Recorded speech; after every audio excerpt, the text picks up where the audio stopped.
reglas, cambios de timón permanentes, bueno, leyes que tiene que seguir y a las que se tiene que atener, que a veces no son buenas para el crecimiento de una pyme y muchas veces tienen que ver con su fracaso. Pero vamos a estar comunicados ahora mismo con Poli, que está ahí del otro lado de la cámara, que nos va a contar un poco cuál es su historia, su experiencia personal. ¿Cómo estás, Poli? Hola, ¿cómo están? Encantada, gracias por estar acá en Más Noticias. Contanos qué te pasó en el último tiempo con tu pyme, ¿no? ¿Cuál es tu trabajo? Bueno, yo tengo una panadería biosustentable, eh, tengo una planta de elaboración grande, de 150 metros cuadrados, Ah, una planta de y elaboración grande es. sí, y con 4 cocinas, bueno, está todo completamente habilitado, con 42 RNPA y demás. Eh, Tenía un montón de empleados, 27 fueron en total que ¿Cuántos? pasaron, ¿Cuántos empleados tenías? ¿Cuántos? 27 fueron en total, 27. 27 en total. Uh-huh. Y bueno, nada, fundí por dos factores muy importantes y después, bueno, porque una cosa lleva a la otra, ¿no? ¿Qué Pero te por dos pasó? factores ¿Qué más te pasó? importantes. Decís que te fundiste, no te escuchamos bien, por ahí puedes hablar un poquito más alto. Decís que te Sí. fundiste por varios factores. ¿Cuáles fueron las cosas que empezaron, digamos, a desencadenar en este final nada alegre, ¿no? Muy triste para vos, seguramente. Sí, los dos motivos principales por los que me fundí fueron, el primero, la desidia de los empleados entre las cartas documento y los robos, ya sea a través de la mercadería o a través del dinero directamente en ventas. Bueno, la falta de compromiso del empleado de venir, no venir, siempre tienen excusas y cuando uno se enoja o trata de encaminar la situación, se enojan ellos y te mandan una carta documento por cualquier cosa que siempre terminas perdiendo porque es muy difícil discutir con un abogado que inventa cosas y demás. Eso por un lado. Por otro lado, los impuestos que son insostenibles, es decir, si vos te pones todo, si pones todo en blanco, pones a todos tus empleados en blanco, compras la materia prima con facturas y demás, lo único que haces es perder dinero. Porque yo ya lo hice, yo ya hice todo bien, sin embargo me fue muy mal. Mm, Bueno, yo creo que esos fueron los dos motivos. claro. ¿Y ahora cómo sigue tu día? Porque, o tu vida y cada día en el que trabajas sola para salir adelante. ¿Tenés expectativas de lograrlo? Bueno, tu resiliencia habla mucho de vos.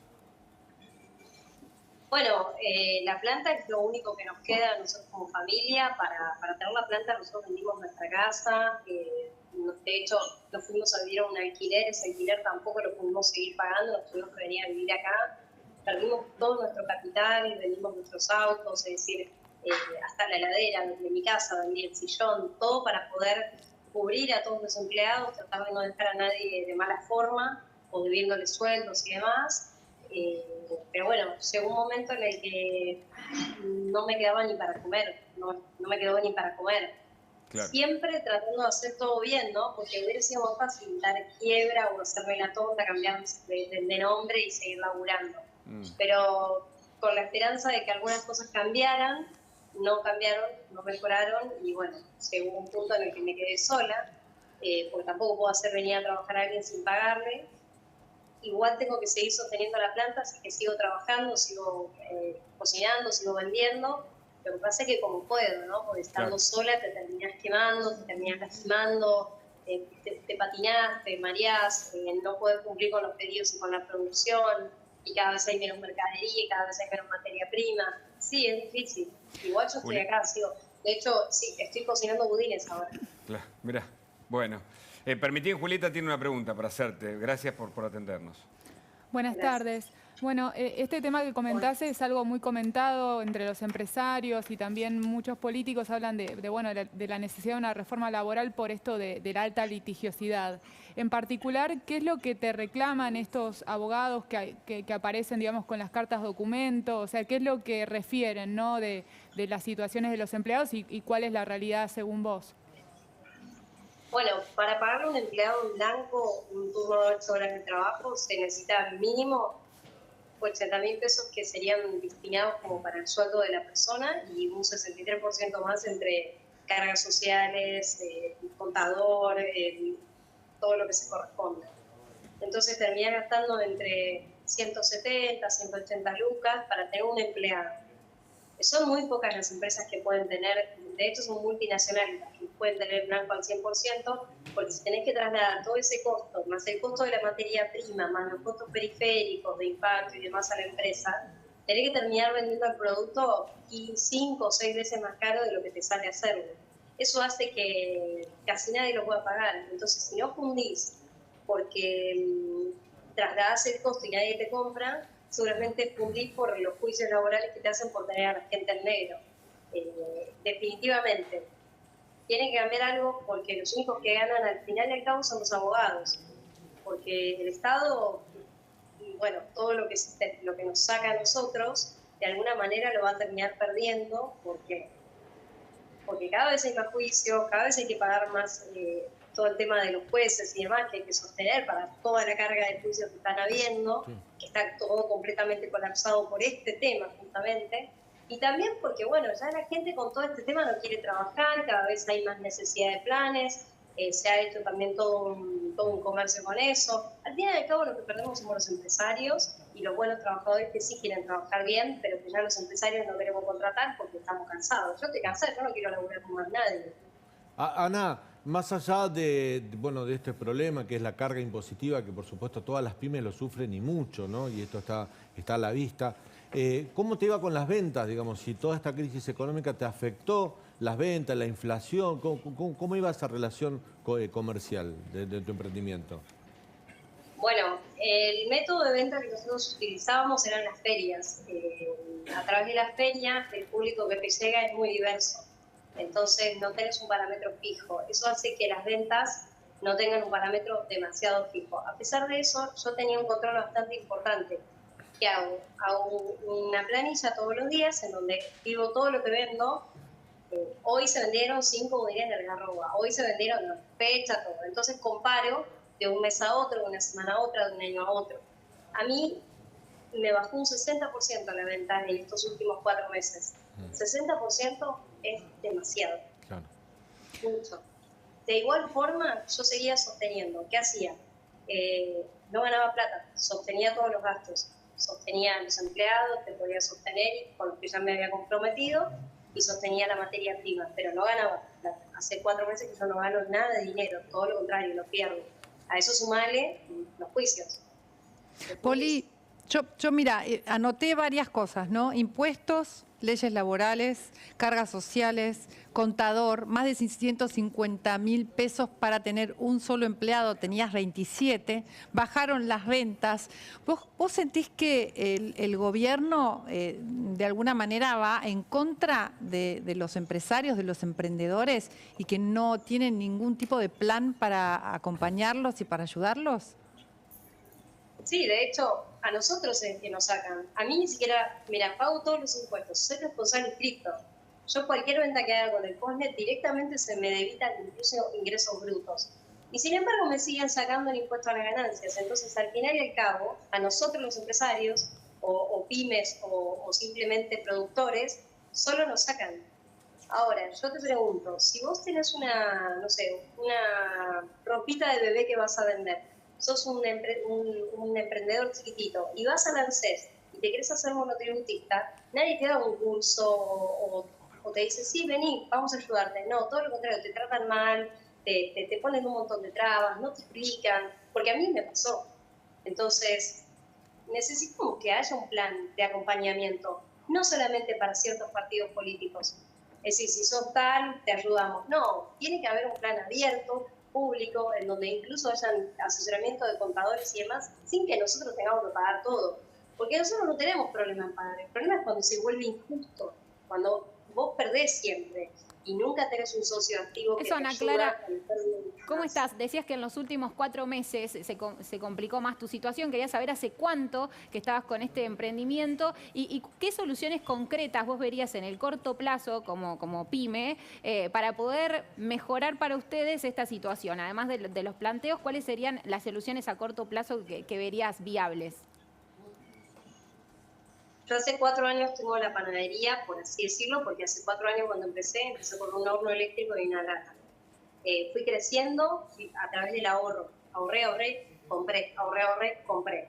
Nunca me animé a pedir un préstamo para la planta, para comprar cosas, porque es una deuda demasiado importante que después no sabes si la vas a poder afrontar, porque se trata de trabajo y cuando sos empresario nunca tenés algo que realmente sabés que va a ser estable. Siempre estás con incertidumbre. ¿Cuál es la solución que veo siendo panadera, teniendo 30 años y siendo completamente ignorante en el tema? Si se modifican ciertas leyes para avalarnos un poco más a nosotros y ser más exhaustivos a la hora de defenderse en un juicio o en una mediación, esa sería la primera solución. La segunda solución, dar más herramientas a los empresarios y a las pymes, porque si bien no somos pequeños productores, igual tenemos gastos importantes y dudas importantes que necesitamos resolver, siempre es a través del pago de un servicio, ¿no? Entonces necesitamos herramientas mucho más abiertas, porque si existen yo no las conozco. La otra cosa que pienso que sería de gran importancia es que nos bajen los impuestos, que las cargas sociales sean menores, que los impuestos sean menores, que los subsidios también nos lleguen. Es decir, siempre digo, no nos molesta pagar, lo que queremos hacer es que pagar justamente. Y después, bueno, yo te comento esto. Cuando vino la pandemia, yo era monotributista. A todos se les dio subsidio, a nosotros no. Cuando sucedió la pandemia, yo salía a la calle a vender pan, a mí me levantaban la canasta la policía y de repente un chico que vendía medias no. Entonces, necesitamos ayuda como empresario, no queremos plata, pero sí queremos ayuda, que nos bajen un poco los impuestos, que nos acompañen más con el tema de las leyes laborales, que también son un desastre. Bueno, eso. ¿Qué le recomendarías, ya que tu caso ha tenido mucha repercusión, a quien hoy tiene un emprendimiento? Que vaya para adelante, que tenga en cuenta qué cuestiones. Si alguien ahora, un joven, dice, quiero tener un proyecto similar o de otro rubro, ¿cuáles son tus sugerencias? Bueno, ustedes saben muy bien que yo estoy pasando una situación realmente espantosa a nivel económico y presiones. Me es muy difícil enviar un mensaje en esta situación porque imagínate que yo tengo mucho miedo de volver a contratar a un empleado. Entonces, de alguna manera es como que no impulsaría a que alguien levante una empresa cuando tenés estas incertidumbres y estos miedos. Pero creo que al final el mensaje es que hay que salir a laburar, hay que salir a trabajar, a como dé lugar, porque es la única forma de que este país vaya a salir adelante. En varias notas dije, este es un país bebé que tiene muy poquitos años. Si lo comparamos con otros países, tenemos muchísimas herramientas y muchísimas oportunidades. Una tierra maravillosa y mucha gente buena. Y te la doy vuelta entonces. Te la doy vuelta. ¿Qué pensás de los privilegios de la clase política que te cuentan, viste, con una guitarra una realidad que no es? Que es un desastre. De hecho, yo no recibí a ningún político que me haya venido a ayudar. ¿Viste? Y no me refiero a ayudar económicamente. Por ejemplo, yo tengo un local en la planta, tengo un espacio que podría habilitar comercialmente. Nadie vino y me dijo, che, vamos a hacer esto, te ayudamos con esto. No te podemos ayudar con guita, pero te ayudamos con esto. Es decir, es fácil hablar desde un puesto político, pero hay que venir, hay que mojarse las manos, hay que laburar, hay que ponerse un delantal, y un delantal que esté sucio de verdad. Necesitamos que dejen de chamullarnos y que se pongan las pilas. Es eso. ¿Cómo ves el año que viene con nuevas elecciones, Ana? ¿Tenés esperanza de que algo pueda cambiar? ¿Que otros políticos puedan tener propuestas que te acompañen, que te ayuden, que cambien tu realidad y la de muchos como vos? Porque vos decís que ahorraste, que te esforzaste, que trabajaste, que invertiste y que en realidad todo va un poco en contra. ¿Pensás que puede haber una esperanza y una salida? Sí, yo tengo fe. Yo tengo fe de que esto cambie. Yo necesito que esto cambie. Tengo 2 criaturas muy pequeñas. Yo no me voy a ir del país, me voy a pelear hasta la muerte, pero no quiero morirme en el intento. Quiero salir adelante. Entonces, necesitamos, sí, un cambio. No me interesa el partido que sea, no.